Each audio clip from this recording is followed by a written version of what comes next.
எப்பவாவது யோசிச்சு பார்த்திருக்கீங்களா? ஆயிரக்கணக்கான வருஷத்துக்கு முன்னாடி எழுதப்பட்ட சில வரிகள் இன்னைக்கு நம்ம லைஃபுக்காகவே எழுதின மாதிரி கனெக்ட் ஆகும்ல? அப்படி ஒரு காலத்தால் அழியாத ஞானத்தை பத்தி தான் நாம இன்னைக்கு பார்க்க போறோம். பாத்தீங்களா, இந்த ஒரு வரியே போதும் திருக்குறள் எவ்வளவு மாடர்ன் ஆனதுன்னு புரிஞ்சிக்க. இது வெறும் ஒரு பழைய புத்தகம் கிடையாது. இது நம்ம ஒவ்வொரு நாளோடவும் கலந்து நமக்கு வழிகாட்டுற ஒரு பொக்கிஷம். அப்போ திருக்குறள்னா என்ன? வாங்க அதை பத்தி கொஞ்சம் ஆழமா தெரிஞ்சுக்கலாம். சுமாரா 2000 வருஷத்துக்கு முன்னாடி திருவள்ளுவருங்கிற ஒரு மாபெரும் ஞானி இந்த அற்புதமான நூலை நமக்கு கொடுத்தாரு. இத வெறும் கவிதைகளோட தொகுப்பா மட்டும் பார்க்க முடியாது.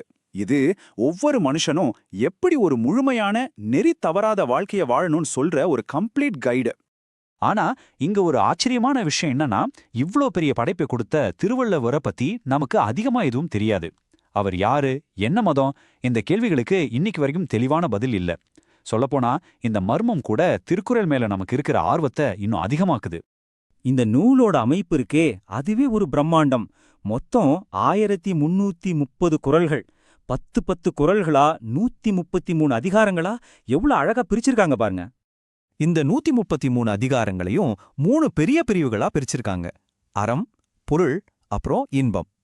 அறத்துப்பால் ஒரு தனி மனுஷனோட ஒழுக்கம், அன்பு, இந்த மாதிரி விஷயங்களை பத்தி பேசுது. பொருட்பால் ஒரு நாட்டோட ஆட்சி, பொருளாதாரம், நட்புன்னு உலக விஷயங்களை பத்தி சொல்லுது. கடைசியா இன்பத்துப்பால் காதலோட மென்மையான உணர்வுகளை பத்தி பேசுது. ஆக இது மனுஷ வாழ்க்கையோட எல்லா பக்கங்களையும் தொட்டு போற ஒரு முழுமையான வழிகாட்டின்னு தெளிவா புரியுது. சரி, அடுத்ததா ஒரு முக்கியமான கேள்வி.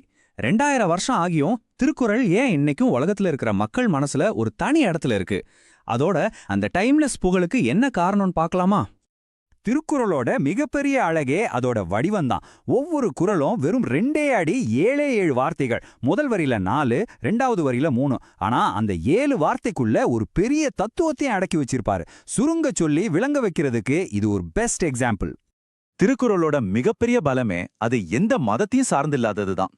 இதுல சொல்லப்பட்டிருக்கிற எல்லா நல்ல விஷயங்களும் எல்லா மனுஷங்களுக்கும் பொருந்தும். அதனாலதான் இத உலக பொதுமறைன்னு நம்ம கொண்டாடுறோம். நம்ம மட்டும் சொல்லல, நோபல் பரிசு வாங்கின டாக்டர் ஆல்பர்ட் ஸ்வைட்சர் மாதிரியான உலக புகழ்பெற்ற அறிஞர்களே திருக்குறளை பாராட்டியிருக்காங்க. இதுவே அதோட உலகளாவிய முக்கியத்துவத்துக்கு ஒரு பெரிய சாட்சி. சரி, நாம இவ்ளோ நேரம் திருக்குறளோட பெருமையை பத்தி பேசணும். ஆனா இந்த கருத்துக்கள்லாம் நம்ம அன்றாட வாழ்க்கைக்கு எப்படி உதவும்? வாங்க ஒரு சின்ன கதை மூலமா இதை புரிஞ்சுக்க முயற்சி பண்ணலாம். நேர்மையற்ற வழியில கிடைக்கிற ஒரு வெற்றி, அது எவ்வளவு பெரிய நன்மையா தெரிஞ்சாலும் அதை அப்பவே தூக்கி எறிஞ்சிடணும்னு திருக்குறள் சொல்லுது.